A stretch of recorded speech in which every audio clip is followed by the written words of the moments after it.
I took the ranger job because Tacoma wasn't working anymore. That's the simplest way to say it. The city felt smaller every week, and not in a good way. I'd been married for 6 years, divorced for 1, and I kept running into people who asked how I was doing in that careful voice people use when they already know the answer. My apartment went to Claire in the split. Made sense. She'd picked it out. I moved my stuff into Michael Daniels' spare room, which turned into his couch after about a month when his sister needed the room. He didn't complain. I tried not to either. I spent most of that year on his couch, applying to things, watching afternoon TV I didn't care about, eating cereal for dinner because cooking felt like too much effort for just me. The days blurred. I'd wake up, check my phone, send out another application, and then it'd be dark again. Michael worked late most nights, IT stuff for some firm downtown, so I had the place to myself. That should have felt like freedom. It just felt empty. When the National Park Service listing came through, I almost deleted it. Seasonal work, backcountry assignment, housing provided, Olympic National Park. I'd never worked for the parks before. My background was in forestry, some conservation survey work, nothing that made me an obvious fit. But it was far enough from Tacoma that I wouldn't accidentally run into anyone I knew, and the idea of spending months in the rainforest sounded better than another month on Michael's couch. So I applied. Figured I wouldn't hear back. They called me 2 weeks later. The woman on the phone said her name was Donna Warner and that she was the supervisor for the Forks district. She asked if I could start in 3 weeks. I said yes before she finished the sentence. Michael helped me pack my truck on a Tuesday morning. Didn't take long. Most of my stuff was still in boxes from the divorce. He handed me a dented hydro flask and told me not to be a stranger. I said I wouldn't. We both knew I probably would be. The drive to Forks took about 4 hours. Trees started outnumbering buildings once I passed Port Angeles, and by the time I hit the turnoff, the sky had gone gray and low. It rained the whole last hour. Not hard, just persistent. The kind of rain that doesn't stop. Ranger housing was a small cluster of cabins about 2 miles from the station, tucked into the tree line off a gravel access road. Mine was at the end. Single room, kitchenette, bathroom with a shower that dripped. Bed frame, table, 2 chairs, clean, but worn. I dropped my boxes on the floor and sat on the bed for a minute. It creaked. The window looked out at Douglas firs and not much else. Quiet. I unpacked that night. Didn't take long. Clothes in the dresser, toiletries in the bathroom, books on the floor next to the bed because there wasn't a shelf. I found a can of soup in one of the boxes, something I'd grabbed from Michael's pantry, and heated it on the stove. Ate it standing up. Then I lay down and stared at the ceiling until I fell asleep. The Forks Ranger Station was bigger than I expected. 2-story wood and stone, with a visitor center on the ground floor and offices upstairs. I reported at 7 in the morning on my first day. Donna met me in the hallway outside her office. She was shorter than I'd pictured, maybe 5.5 feet, with black hair pulled tight and eyes that didn't blink much. She shook my hand once, firm, and told me to follow her. Her office was small and organized, everything labeled. Clipboard on the desk, radio charging on the shelf, map of the district pinned to the wall with color-coded markers. She sat behind the desk and motioned for me to sit across from her. "You've done survey work?" she said, not a question. "Yeah, mostly timber assessments, some wildlife tracking. Backcountry experience?" "Enough." She looked at me for a second. Then she nodded. "This isn't a survey. You'll be checking permits, logging trail conditions, turning back visitors who shouldn't be out there. You'll file reports every shift. They need to be accurate. If something happens in the backcountry and your report doesn't match the conditions, that's everyone's problem. Understood?" "Understood." "Good. You'll spend the first 2 weeks on day shifts, shorter routes. Learn the area. After that, we'll see." That was it. She handed me a park radio, a laminated map, and a duty roster. Told me to check in at the front desk and get my uniform sorted. I did. The first 2 weeks were exactly what she said. Day shifts, shorter routes. I checked permits at trailheads, made sure people had the right gear for the terrain, logged conditions in a notebook that got transcribed into the system at the end of every shift. Most visitors were fine, prepared, respectful, just there to see the rainforest and move on. But there were always a few who thought the rules didn't apply to them.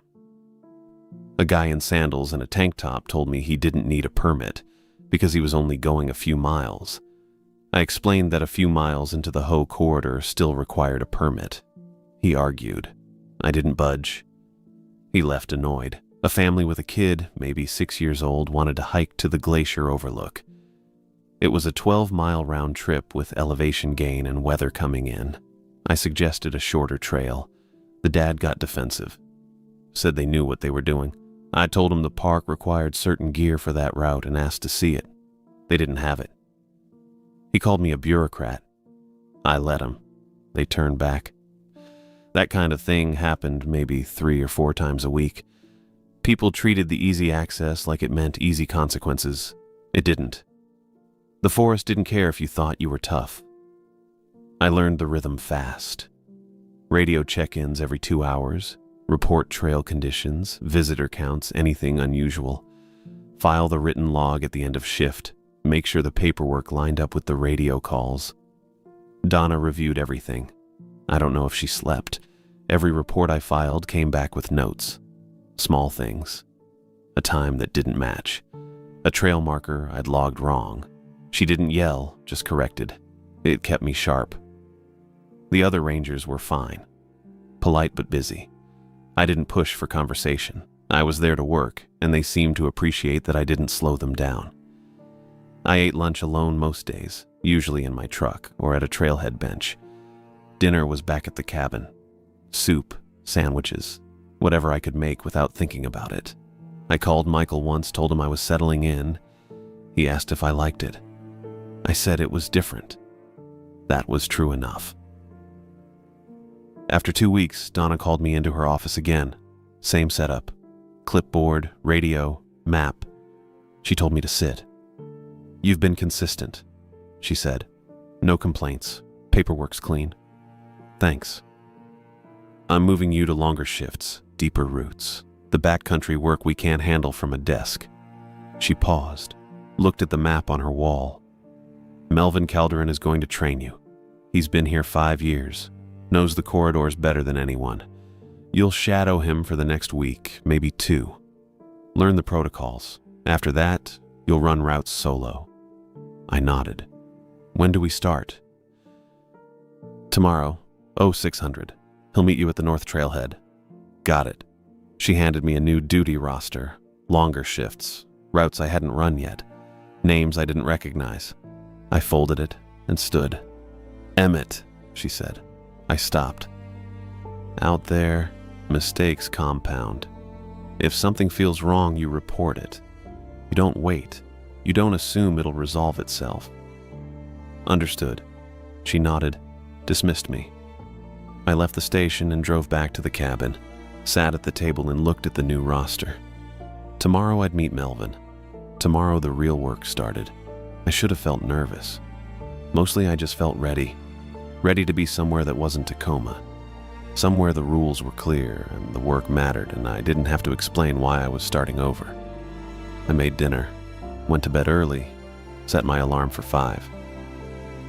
The forest was waiting. 2 weeks in, Donna called me into her office again. Different from the last time. She didn't sit, just stood by the wall map with her arms crossed and told me I'd be going out with Melvin that afternoon to swap batteries at a backcountry radio repeater above Elk Lake. I nodded, figured it was part of the training rotation. She'd mentioned equipment maintenance during my first briefing, but we hadn't gotten to it yet.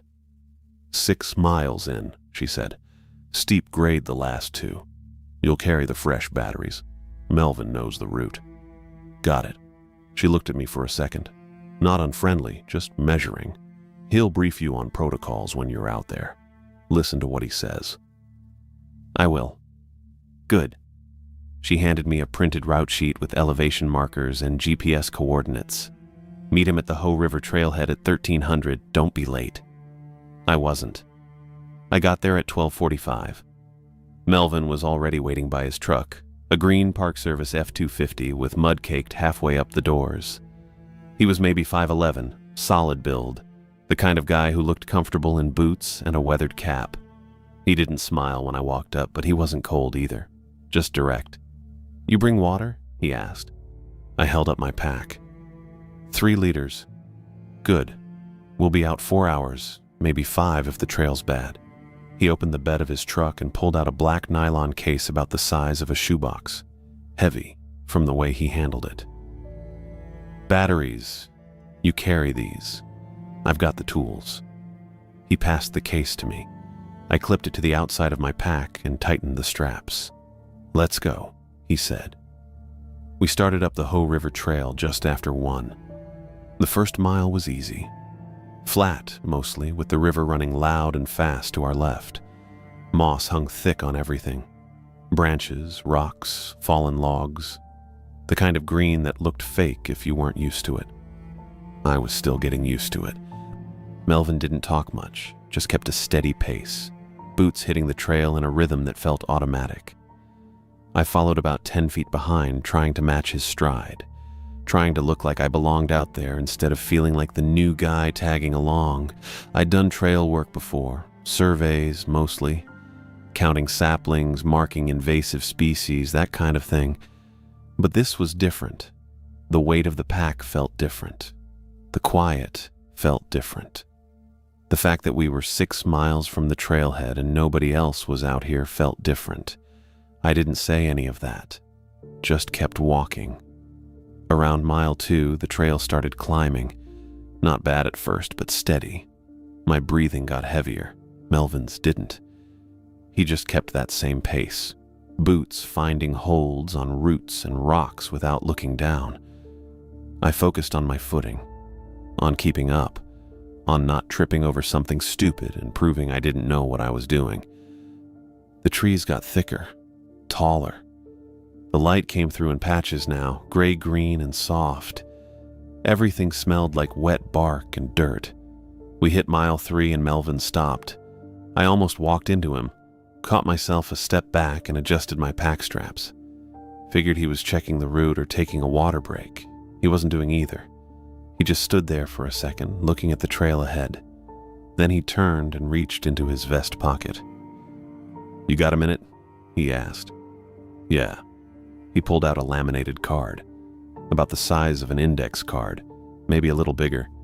The lamination was scratched and worn around the edges, like it had been in and out of pockets for a while. He handed it to me. I took it, turned it over. The top of the card said Olympic Corridor Field Protocols in bold black text. Under that, a list, 8 lines, numbered. I read it. 1. Don't drink water that runs uphill. 2. Don't answer if someone uses your full name. 3. Keep orange survey tape in your right pocket. 4. Turn around if a second set of your boot prints appears. 5. Don't use a headlamp on strobe. 6. Ignore trail signs with fresh screws. 7. Pull the battery if your radio turns on by itself. 8. Don't take coins from a neat pile. I looked up at Melvin. He was watching me, not smiling, not joking. "Every new ranger gets it," he said. "You need to follow it." I glanced back down at the card, read the first line again. "Don't drink water that runs uphill." Then the second. "Don't answer if someone uses your full name." It sounded half like superstition and half like safety training. The kind of thing you'd expect from a guy who'd been in the woods too long and started seeing patterns that weren't there. But Melvin wasn't laughing. Wasn't waiting for me to ask if this was a joke. "Okay," I said. He nodded. "Keep it on you. Don't lose it." "I won't." "Good." He turned and started walking again. I stood there for another second, looked at the card one more time. The lamination was clear enough that I could see faint creases underneath, like it had been printed and reprinted a few times before someone decided to make it permanent. I slipped it into my chest pocket, zipped it closed. Then I followed Melvin up the trail. I didn't ask him about it. Didn't crack a joke or try to get him to explain what half the rules even meant. Water doesn't run uphill. That was basic physics. A second set of my own boot prints didn't make sense unless someone else was wearing my exact boots, which also didn't make sense. But I kept the card. Part of me figured it was veteran humor, the kind of thing you hand the new guy to see if he'll take it seriously or laugh it off. A test, maybe, or just tradition. The other part of me noticed that Melvin didn't smile when he gave it to me, so I kept it, and I didn't ask. The next afternoon, I was out near 5 Mile Island by myself. First solo shift. Donna had cleared me after the week with Melvin and given me a standard day route on the Ho corridor. Check permits, scan for trail issues, log visitor counts. Basic stuff.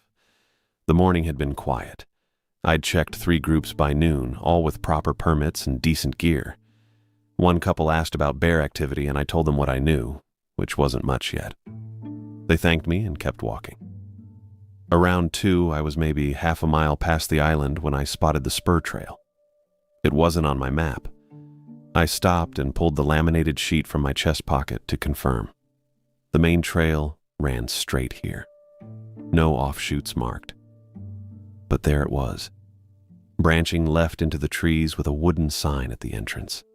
The sign looked new. Fresh cut wood, pale where the saw had gone through. The edges were clean, and the post stood straight in the dirt without any lean. Someone had installed it recently. Maybe yesterday. Maybe that morning. It didn't have any text. Just an arrow carved into the face, pointing down the spur. I figured it was probably a maintenance reroute. Sometimes crews put up temporary markers when a section of trail gets damaged or needs work. Washouts, downed trees, that kind of thing. They don't always update the maps right away. I stood there for a minute trying to decide. Protocol said, stick to the route and log anything unusual. But if this was a legitimate detour and I didn't know about it, I'd look like an idiot telling visitors to ignore it. I checked my watch, 2:07. I had time. I keyed my radio. Forks. This is Ranger Williamson at 5 Mile Island plus .5. Found an unmarked spur trail with new signage. Checking it out. Over. Static, then Donna's voice. Copy that, Williamson. Keep it brief. Over. Will do. Out. I clipped the radio back to my belt and started down the spur. The first 20 yards or so felt normal. Dirt path, moss on the rocks, same trees. I kept my eyes on the trail looking for boot prints or tool marks. Anything that would tell me maintenance had been through. Didn't see much. The ground was soft from yesterday's rain, but there weren't any clear prints, just disturbed dirt and a few partial treads that could have been from anyone. Then the trees closed in. It happened fast. One second I had decent visibility on both sides. The next I was walking through a tunnel of branches and trunks, pressing close enough that my shoulders nearly brushed them. The light dropped. Not gradually. Just dropped. I stopped walking. The sound from the main trail was gone. Completely.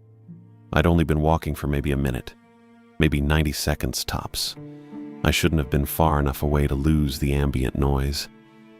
But I couldn't hear anything. No birds, no wind, no distant voices or footsteps. Just silence. That bugged me a little. I turned to look back toward the entrance, and that's when I heard it. Emmett Williamson. My full name. Spoken once. Close. Aimed right at me. I froze. The voice came from somewhere ahead, maybe 10 feet into the trees on my left. Calm. Even. Like someone reading off a roster. I didn't move. Didn't answer. My hand went to my chest pocket and I felt the laminated card through the fabric. Don't answer if someone uses your full name. The protocol was clear. I'd read it probably 15 times since Melvin handed it to me yesterday. I hadn't asked him about it, and he hadn't offered any explanation. But standing there in the silence with my name still hanging in the air, I wasn't about to ignore it. I held still and listened. Nothing. No follow-up. No movement. Just that same empty silence pressing in from all sides. Slowly, I turned around. There was a man standing near the spur entrance, maybe 20 feet back. He wore a dark blue rain jacket with the hood up and his hands were in his pockets. I hadn't passed anyone on the way in. I was sure of that. The path had been empty. He looked at me, didn't wave, didn't move. Then he spoke. "I'm lost. I need help." The words were clear, polite even, but something was wrong. His mouth moved when he talked. I saw the shape of it under the hood, but the movement didn't match what I was hearing. The sound came from somewhere else, not from him. From behind him, maybe, or above. I couldn't pin it down. It felt like watching a dubbed movie where the actor's lips don't line up with the dialogue, off by half a second, just enough to notice. I didn't answer. I took a step back toward the main trail. The man stayed where he was. His hands didn't leave his pockets. He didn't blink. "I'm lost," he said again. Same tone, same mismatched mouth movement. "I need help." I took another step back. My boot came down on a root and I had to catch my balance against a tree trunk. The bark was wet under my palm. The man tilted his head, still didn't blink. I reached for my radio, pulled it off my belt and keyed the mic without looking away from him. "Forks, this is Williamson, I need..." The radio hissed, loud. Then it cut out and I heard my own voice coming through the speaker. "Forks, this is Ranger Williamson." It was my check-in from 5 minutes ago, my exact words. But it didn't sound like a recording. It sounded like it was being read, like someone had written down what I'd said and was playing it back off a script. "Ranger Williamson," my voice said again through the static, flat, mechanical. I yanked the battery, pulled it straight out of the housing and shoved it into my pocket. The radio went dead in my hand. The man in the rain jacket was still standing there, still watching. I backed up another step, then another. My shoulders hit a low branch and I ducked under it without turning around. I kept my eyes on him the whole time. He didn't follow, didn't move at all. When I cleared the last of the tight trees and felt the main trail under my boots again, I turned and walked fast. Not running, but close. I kept moving until the main trail widened out and the trees pulled back enough that I could see actual sky. My legs felt shaky, not exhausted shaky, just that weird loose feeling you get when adrenaline starts wearing off and your body remembers it's been holding everything tight for the last however many minutes. The trailhead parking lot came into view around 4:30. My truck was right where I'd left it, the only vehicle there. I'd parked under a Douglas fir that morning because the spot had shade and I figured it'd keep the cab cooler. Didn't matter now. The whole lot was in shadow. I walked across the gravel and stopped about 10 feet from the truck. There was something on the hood.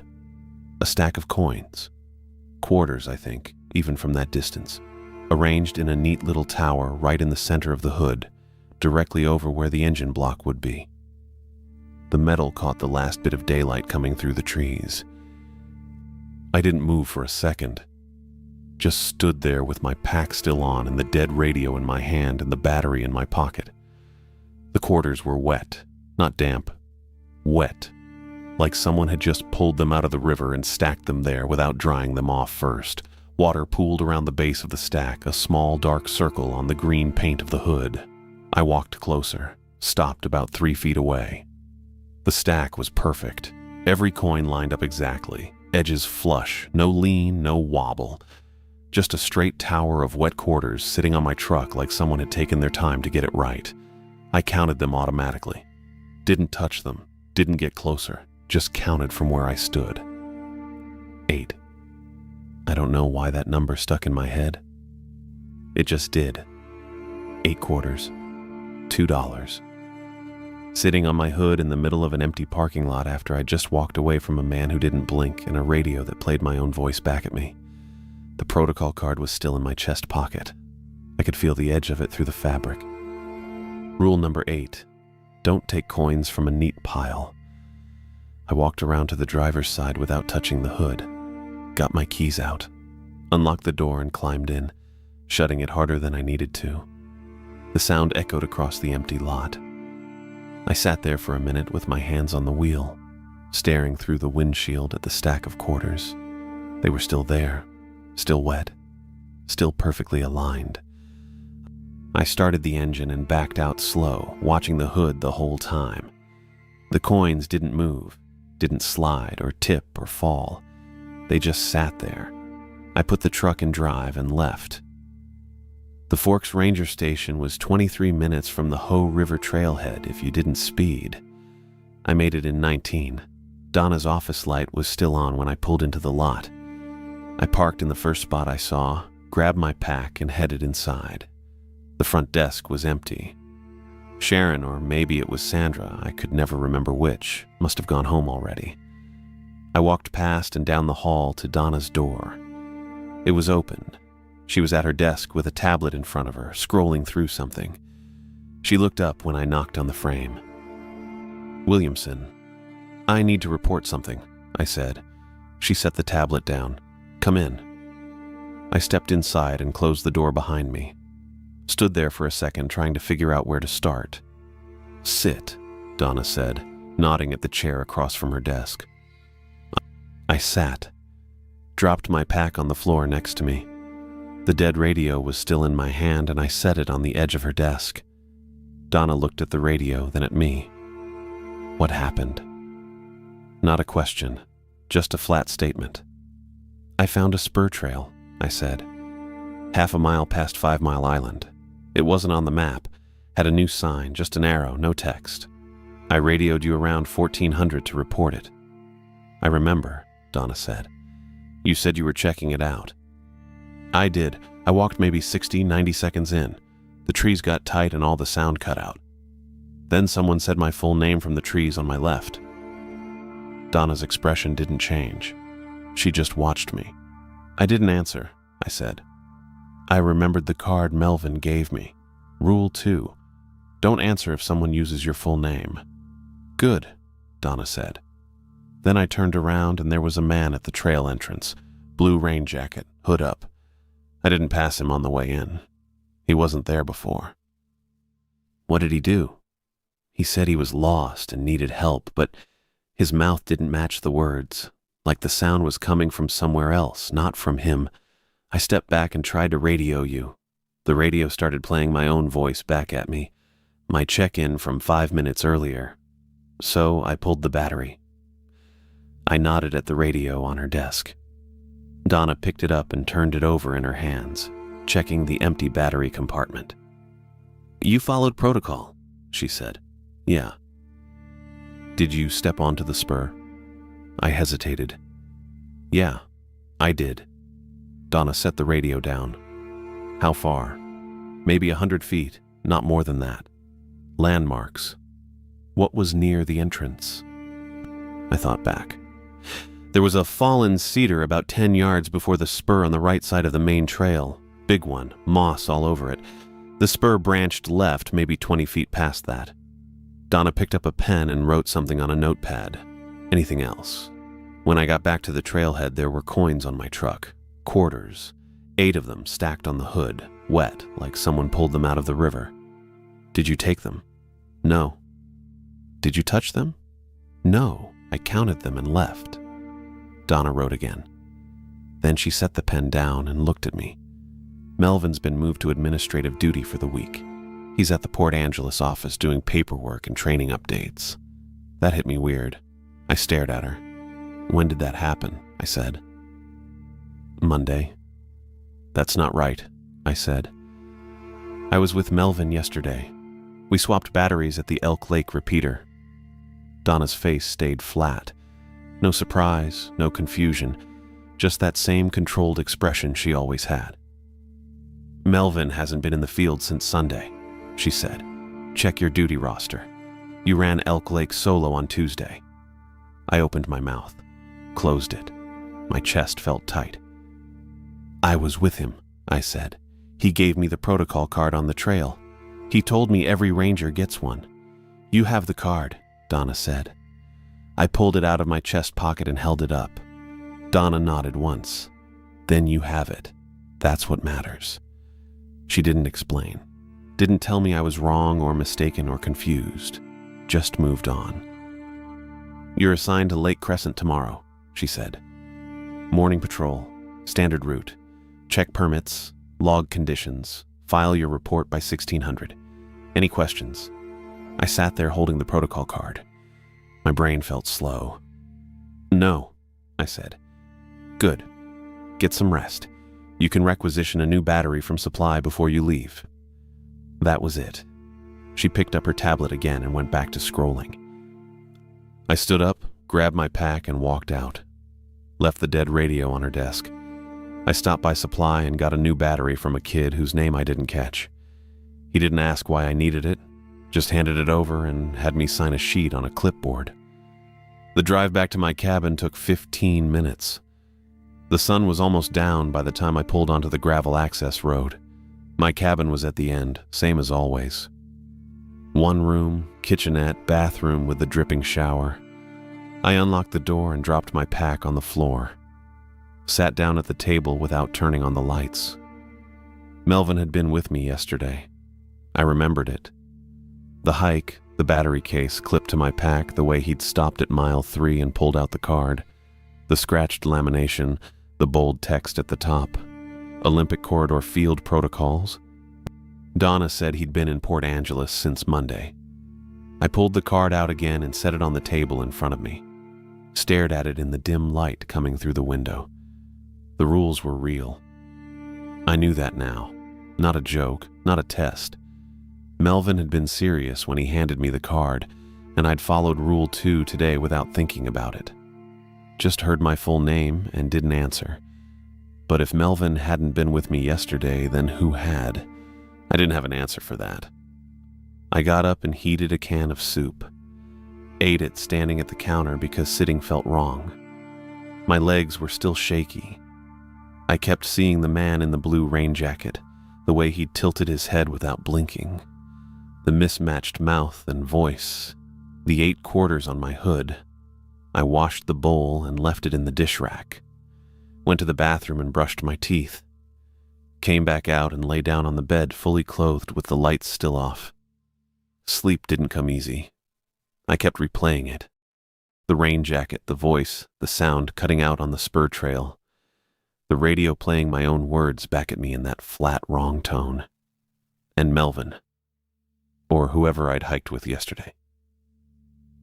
I rolled over and stared at the wall. The protocol card was still on the table where I'd left it. I could see the edge of it from the bed, the corner of the lamination catching a sliver of moonlight through the window. The rules weren't a joke. I closed my eyes and tried to stop thinking. Didn't work. I just kept seeing the man's face, the hood pulled up, the hands in the pockets, the way he'd stood there without moving while I backed away. I'm lost. I need help. I pulled the pillow over my head and focused on breathing, in and out, slow and steady. Eventually, I must have slept, but it didn't feel like rest. I left the cabin at 6 in the morning. The sun was just starting to come up over the trees, not bright yet, but enough to see the road.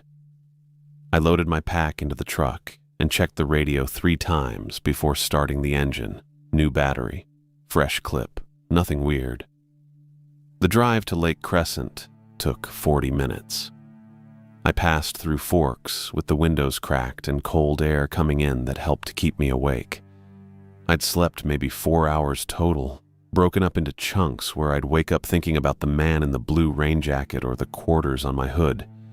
At some point I'd gotten up and checked the protocol card again just to make sure it was real. It was. Storm King Ranger Station sat right off Highway 101, a small wood building with 2 parking spots and a trailhead kiosk. The lot was empty when I pulled in. I sat in the truck for a minute and drank the last of the coffee I'd made at the cabin. It was lukewarm and tasted burnt, but I finished it anyway. The Marymere Falls Trail started just past the kiosk. Standard route. 2 miles in, waterfall at the end, loop back. Donna had given me the assignment because it was easy and high traffic, which I figured meant she wanted me somewhere I couldn't get into trouble. That was fine. I clipped the radio to my belt, locked the truck, and started walking. The first half-mile was flat and wide. Gravel path, moss on the trees, ferns growing thick on both sides. Morning light came through in patches, and I could hear the creek running somewhere off to my left. I checked 3 permits in the first 20 minutes. All of them fine. An older couple with matching rain shells and trekking poles, a guy in his 20s wearing trail runners and carrying a DSLR camera in a padded case. Nobody strange. Around mile 1, I passed a family coming back down. Mom, dad, kid maybe 7 or 8 years old, dragging a stick along the wooden railing that ran beside the path. The mom was carrying a Starbucks cup, white with the green logo, and the dad had one too. The kid looked bored. "Morning," the dad said. "Morning," I said back. The mom smiled and stepped to the side to let me pass. "Beautiful day for it." "It is," I said. The kid kept dragging the stick. It made a rattling sound against the railing slats, rhythmic and repetitive. I walked past them and kept going.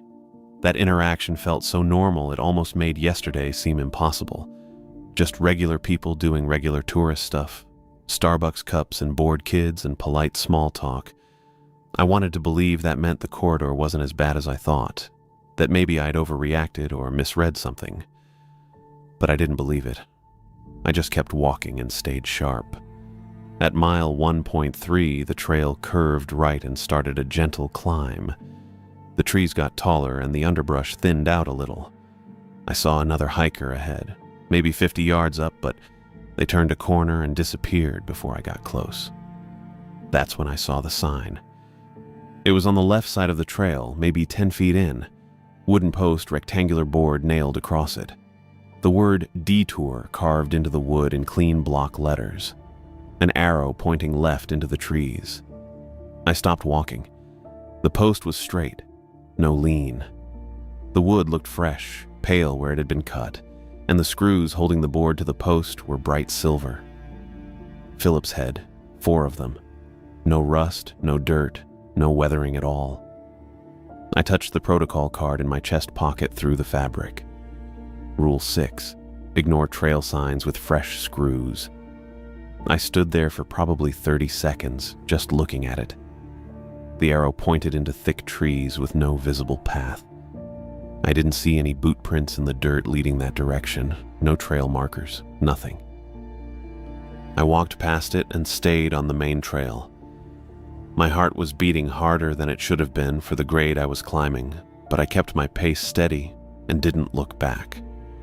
The fact that I'd used the rule and it had worked felt like proof of something, that I wasn't losing it, that the card was real and the rules worked, and I could navigate this if I stayed careful. I didn't know if that made me feel better or worse. The trail kept climbing. My breathing got heavier, and I unzipped my rain shell halfway to let some air in. The trees here were massive. Douglas firs and hemlocks with trunks thick enough that 3 people couldn't wrap their arms around them. Moss hung from the branches in long curtains, and the light had that green, filtered quality you only get in old growth. I crossed a wooden bridge at mile 1.7, short span, maybe 15 feet, with railings on both sides. The creek ran underneath, except it didn't run the right direction. I stopped in the middle of the bridge and looked down. The water was moving uphill, not fast, but steady. A constant flow going the wrong way, upstream, against gravity. Leaves floated on the surface and they were sliding backward, away from where the creek should have been draining. I held onto the railing and watched it for a long time, maybe a full minute. The water didn't change direction or slow down. It just kept going up. Rule 1. Don't drink water that runs uphill. I wasn't thirsty anyway. I leaned over the railing a little farther and looked closer at the creek bed. The water was clear enough to see through, maybe 2 feet deep, running over rocks and silt. And there, laid out on the bottom in neat rows, were quarters. A lot of them. They were spaced evenly, maybe 6 inches apart, in lines that ran parallel to the flow. I counted 12 in the section I could see clearly, but the rows kept going both directions under the bridge. The coins looked new, shiny. No algae or sediment on them. I backed away from the railing. My hands were shaking a little and I shoved them in my pockets. I didn't touch the water, didn't reach for the coins, just turned and kept walking across the bridge to the other side. The trail continued up through the trees and I followed it, putting distance between me and the creek. My phone was in my chest pocket next to the protocol card and I felt it buzz once, short and sharp. I stopped walking and pulled it out. Calendar notification. The banner showed across the top of the lock screen in white text on black. Battery swap, Elk Lake, 0900. I stared at it. I didn't create that reminder. I was sure. I'd checked my phone last night before bed and there'd been nothing on the calendar. I didn't even use the calendar app. I kept my duty roster in my pack, and that was it. I unlocked the phone and opened the calendar. The reminder was there, scheduled for today at 9 in the morning. The location field said Elk Lake Repeater, and the notes section was blank. The specificity of it made my skin crawl. Not just a vague reminder, but the exact location and time. Like something was watching me, like something knew where I was supposed to be. I deleted the reminder and shoved the phone back in my pocket. The trail ahead looked normal. Trees, ferns, gravel path. I could hear birds now, which felt like a good sign. I turned around to head back down toward the trailhead. I'd logged enough for the morning and I wanted to be somewhere with more people. That's when I saw the boot prints, 2 sets of them in the damp dirt running parallel, both mine. Same tread pattern, same stride length, same spacing. One set I'd just made walking up the trail. The other was beside it, offset maybe 8 inches to the left. I crouched down and looked closer. The prints were identical. Exact matches.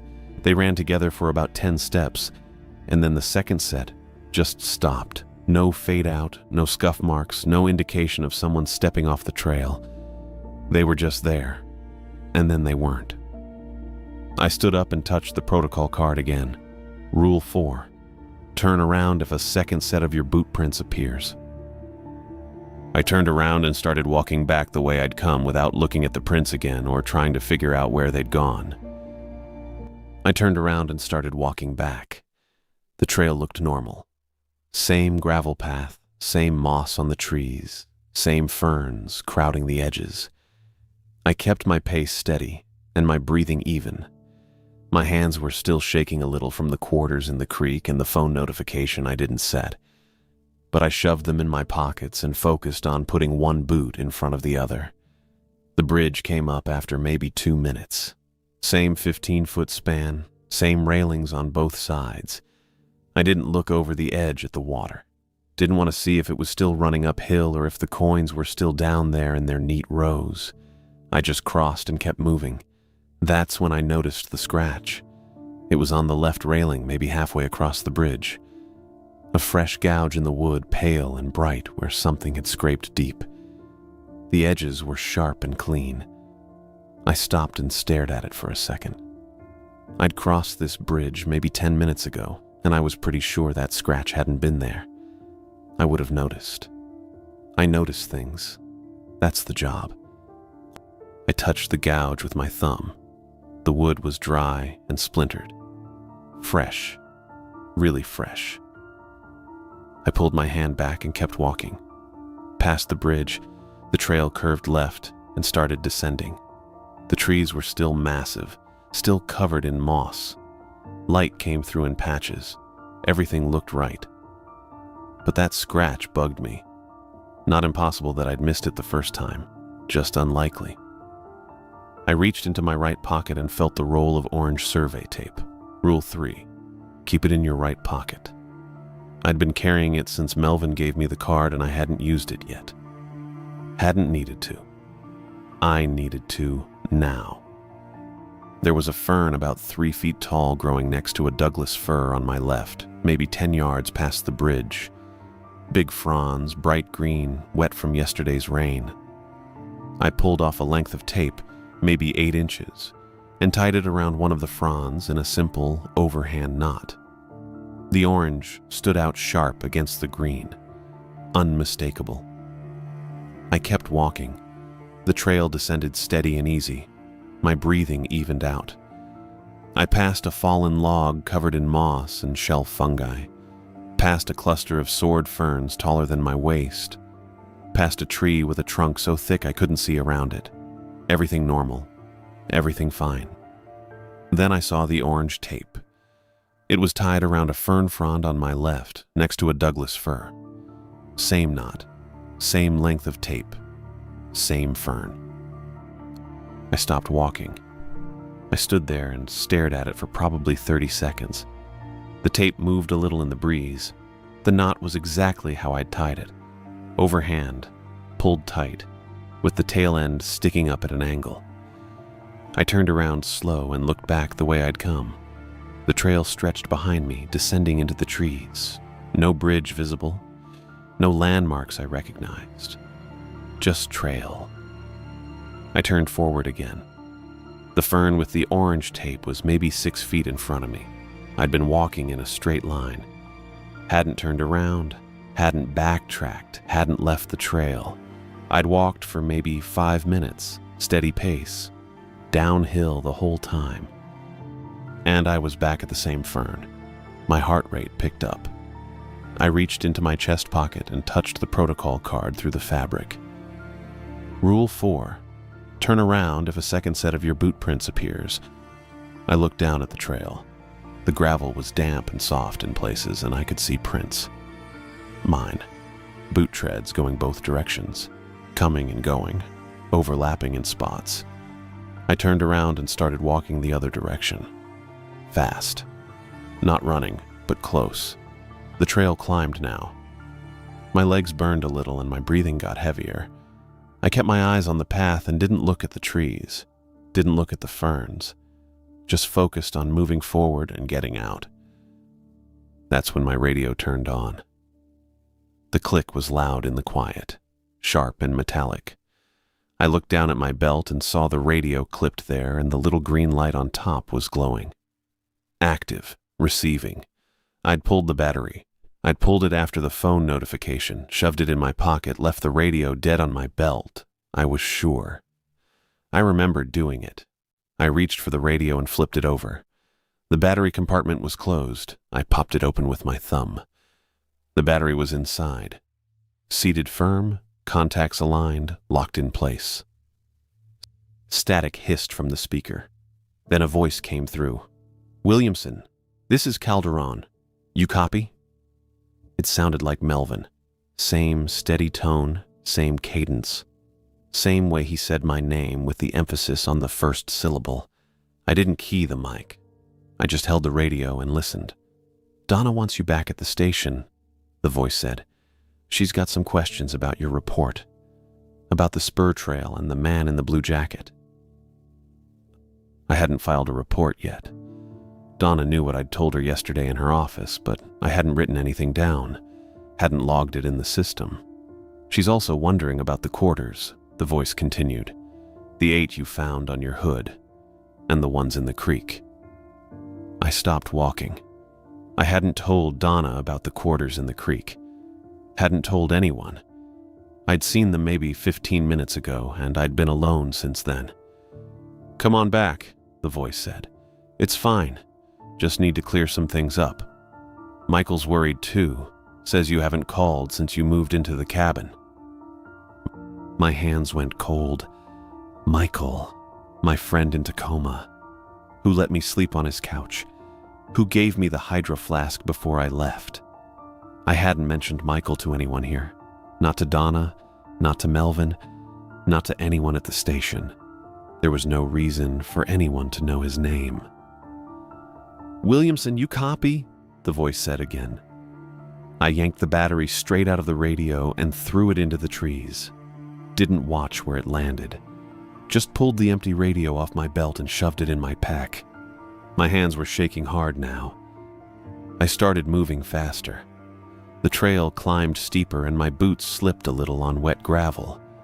I caught myself with one hand on a tree trunk, kept going, didn't slow down. The stump was on the right side of the trail. I almost walked past it. Would have, except the coins caught the light. It was an old stump, maybe 3 feet across, cut flat and weathered gray. And sitting right in the center was a pile of quarters, 10 of them, stacked neat in a single tower. Except the top coin wasn't flat. It was tilted at an angle, propped against the one below it, balanced careful. I stopped and stared. The coins were dry. The stump was wet from rain, dark with moisture, but the quarters were completely dry, shiny, new. $2.50. I stood there too long. I knew I shouldn't. Knew I should keep walking, keep moving, get out. But I couldn't stop looking at them.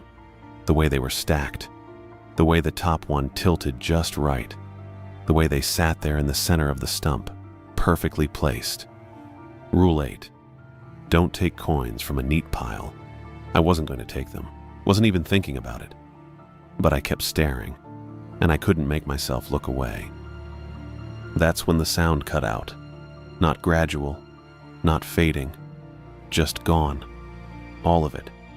The birds, the wind in the trees, the creek somewhere to my left. Everything. The forest went completely silent, and it felt wrong. Felt like pressure in my ears, like being underwater. I stopped staring at the coins. I ran. Didn't think about it, didn't plan it, just turned and ran up the trail. My pack bounced against my back, and my boots hit the gravel hard, and my breath came fast and loud in the silence. The trees blurred past on both sides, and I focused on the trail ahead, on the next 10 feet, on not tripping. I came around a bend and nearly slammed into Melvin. He was standing in the middle of the trail, hands on his hips, looking left into the trees. He turned when he heard me, and his face showed surprise. Normal surprise. The kind you'd expect when someone almost runs into you. "Williamson," he said. "There you are. I've been looking for you." I stopped so fast I almost fell, caught myself with one boot sliding forward on the gravel. My chest was heaving and my heart was pounding and I couldn't get words out for a second. Melvin looked fine, looked normal. Same weathered field greens, same faded cap, same broad face. He tilted his head a little and frowned. "You okay?" he said. I stared at him, at his uniform, his face, his hands. Everything looked right, except his boots. They were clean. Completely clean. No mud, no dirt, no water. The leather was dry and the laces were white and there wasn't a single speck of trail on them. The trail was soaked. Had been raining yesterday and the gravel was wet and the dirt sections were soft and muddy. I had mud caked halfway up my boots. Had been walking for over an hour. Melvin's boots looked like he just put them on in a clean room. "Yeah," I said. My voice came out rough. "I'm fine." "Donna radioed," Melvin said. "Said you were out here running Marymere. Wanted me to check in, see if you needed anything." I didn't say anything, just watched him. "Come on," he said. He gestured back down the trail. "Let's head back together. I'm parked at Storm King." He started walking and I followed. Didn't know what else to do. My brain was screaming that something was wrong, but I couldn't pin it down beyond the boots. And maybe the boots had an explanation. Maybe he'd just arrived, parked, and walked up, hadn't been on the trail long enough to get dirty. Except the trail was wet. You couldn't walk 10 feet without getting something on your boots. We walked side by side. Melvin kept a steady pace, same as always. He didn't talk, which was normal for him. I kept my eyes on the trail and tried to keep my breathing even. That's when I saw his shadow. It was mid-morning, and the sun was coming through the trees at an angle from the right. My shadow stretched out to the left, long and clear on the gravel. Melvin's shadow should have been right next to mine. It wasn't. It was behind him. Maybe 2 feet behind. Moving when he moved, but not at the same time. Lagging. Just a half second, but enough to notice. I watched it while we walked, watched Melvin take a step, watched his shadow follow a beat later, watched him shift his weight, watched the shadow catch up and snap into place. Melvin turned his head to look at me. "Something wrong?" he said. His voice sounded right. His face looked right. Everything about him seemed normal except the boots and the shadow. "No," I said, but I knew. This wasn't Melvin. This was something else. Something wearing him, using his face, his voice, his uniform, but not getting the details right. Not getting the boots dirty or the shadow timed correctly. I kept walking next to it and didn't let my face show anything. And I started planning how to get away. I kept walking beside Melvin. Not Melvin. Whatever it was. "Donna's probably wondering where you got to," he said. His voice sounded right. Same cadence Melvin always used. Same slight rasp at the end of sentences. "Yeah," I said. "Probably." We rounded a bend. The trail widened ahead where it flattened out before the parking area. I could see sunlight through the trees marking the clearing. Melvin adjusted his pack straps. A normal motion. The kind of thing anyone does on a trail. "You need water?" he asked. "I'm good." His shadow was still wrong, still lagging. I kept my eyes forward and didn't look at it directly. "Trail conditions okay?" he asked. "Fine," I said. We walked another 20 yards. I could hear the highway now. Faint hum of traffic on 101 filtering through the trees. I stopped and bent down, fiddling with my left bootlace like it had come loose. Melvin stopped too and turned halfway back toward me. "You good?" "Yeah, just hold on." I crouched and retied the lace, took my time, made it look real. Then I stood and brushed dirt off my knee, shifting my weight forward. "All set," I said. Melvin nodded and turned to keep walking. I slipped past him on the right, stepped off the trail edge, and ran. Not jogging. Full sprint. Boots hitting dirt and roots, and I didn't care about the noise or the pack bouncing on my shoulders. I got maybe 15 feet before I realized the pack was slowing me down, so I yanked the straps and let it drop. It hit the ground behind me and I kept going. Melvin's voice called out, "Williamson, hey." I didn't turn around, didn't answer. Just ran downhill with my arms pumping and my chest pocket still zipped around the protocol card and the orange tape roll bouncing in my right pocket. The trees blurred past. My boots slid on wet leaves and I caught myself on a trunk without stopping. The trail curved left and I followed it, breathing hard now, lungs burning. I reached into my pocket and pulled out the orange tape while I ran, tore off a strip with my teeth, stopped just long enough to tie it around a low branch, messy and fast, then kept moving. 20 yards later, I tore off another piece, tied it to a fern, kept going. The tape was supposed to mark my path. That's what Melvin, the real Melvin, or whoever gave me the card, had said. Keep it in your right pocket. Use it when you need to find your way back. I tore off a third piece and looked for a branch. There was already orange tape tied to the sword fern directly in front of me. I stopped running, stood there breathing hard with the torn strip in my hand. The knot was different, not the overhand I'd been tying. This one was a figure 8, neat and tight. I turned and looked behind me. Couldn't see the tape I'd just tied to the branch 20 yards back. The trail curved and the trees blocked the view. I kept walking, fast but not running. Tore off another strip and tied it low on a vine maple, right at knee height where it'd be hard to miss. 30 seconds later, I came around a turn and saw orange tape on a vine maple at knee height. Same messy knot I just tied. But I hadn't been here yet. I stopped and touched the tape. It was real, damp from the air. The knot was identical to the one I'd made 30 seconds ago. I pulled my hand back and shoved the tape roll into my pocket. The rules weren't just protection. They were a script. follow them, and you stay predictable. Tie the tape and the trail knows where you're going. Keep it in your right pocket and whatever's out here knows you're playing along. I started running again. Didn't tie any more tape, just ran. The trees thinned and I saw the parking lot ahead. Gravel and painted lines and the restroom building on the left. My truck was parked where I'd left it, covered in dried mud and road salt. There was a second truck beside it.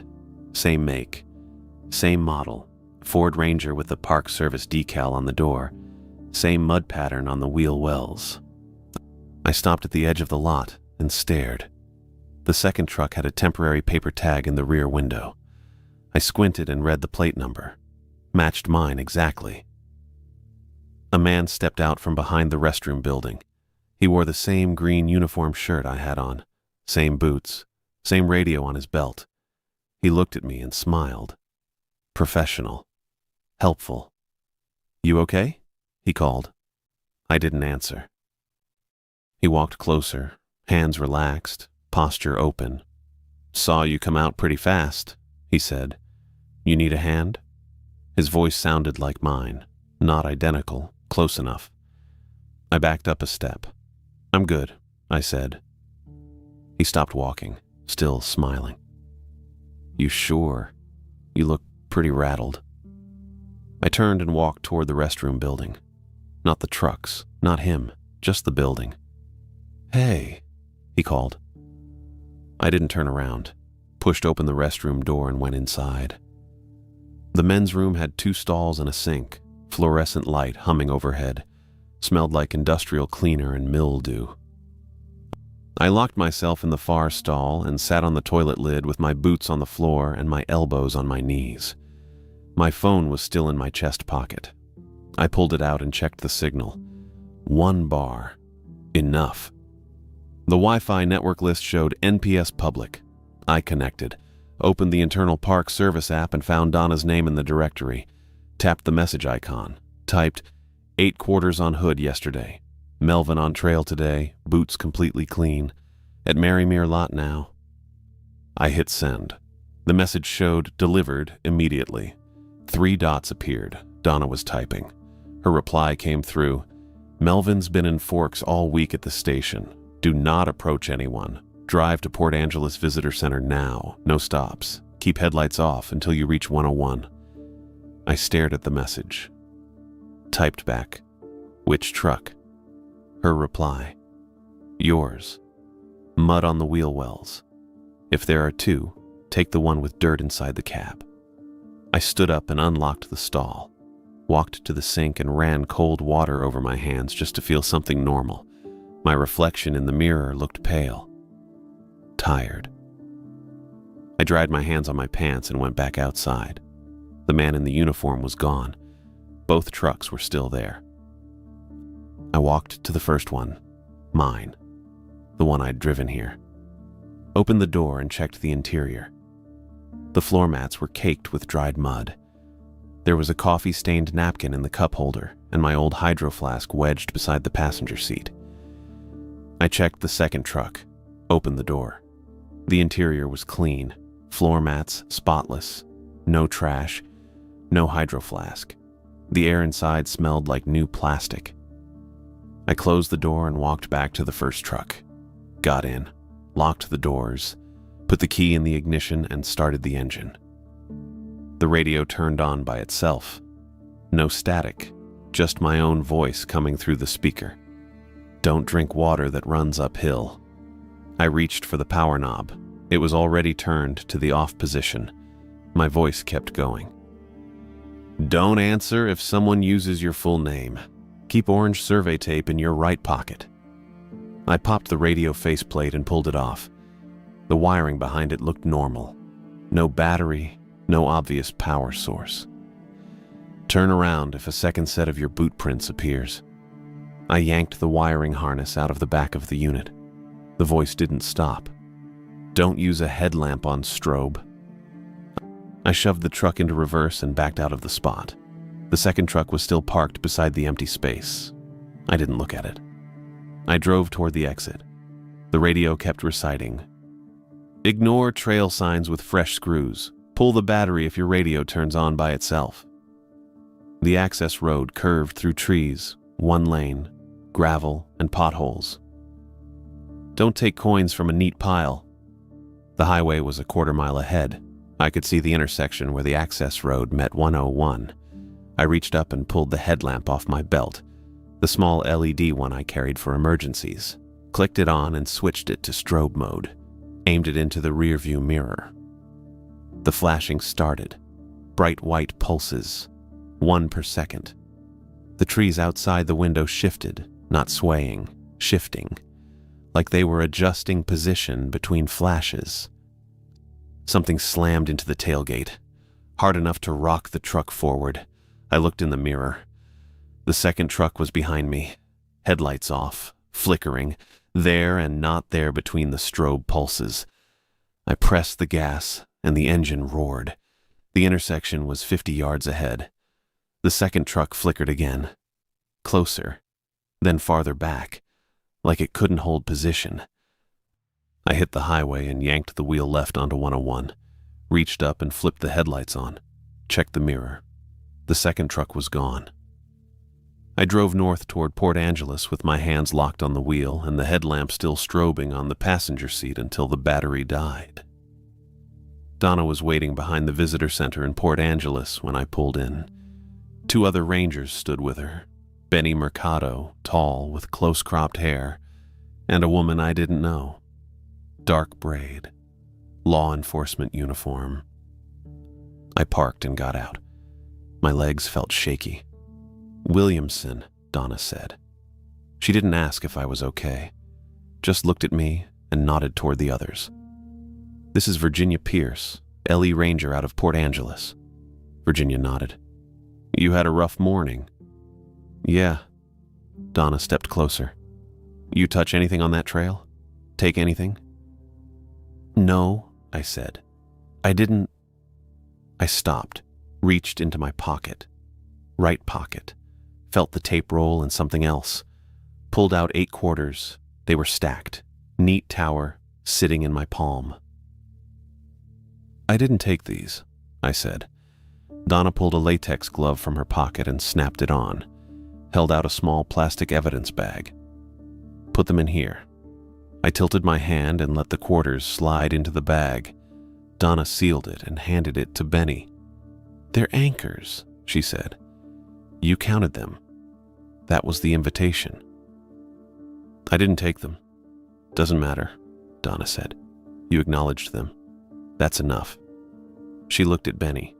He nodded and walked toward a Park Service SUV parked near the building. Donna turned back to me. "You're off backcountry duty for the season. Desk work only. Port Angeles Station. You'll file reports and handle permit processing." "Donna." "The corridor registered you as a repeat target," she said. "It's not safe for you out there anymore." Virginia spoke up. "It's protocol. Once it starts counting, it doesn't stop." I looked at the evidence bag in Benny's hand. 8 quarters, $2. "Okay," I said. Donna's expression didn't change. "You did the right thing. Breaking the script with the strobe, that bought you time." It didn't feel like enough. It was. I spent the rest of the season behind a desk, permit applications, incident reports, visitor questions. I didn't hike alone, didn't go into the backcountry, followed the new rules Donna gave me, and didn't argue. It cost me. Confidence, mostly. The knowledge that I couldn't trust myself to see the difference between real and not real until it was too late. 2 months later, Donna called me into her office. Asher Bird's maintenance crew had pulled an unmarked signpost out of the Hoe corridor. Fresh wood, bright screws. They'd found coins buried in the mud underneath. "How many?" I asked. Donna looked at me across the desk. 7, she said, "not 8. 7. I sat there and felt my stomach drop. "It's adjusting," Donna said. "Changing the pattern. So it's still out there." "It was always out there," she said. "You just gave it a reason to pay attention." I left her office and went back to my desk, filed reports, answered emails, stayed inside. The corridor could count. It could learn. And I hadn't escaped anything. I'd just changed the shape of the problem.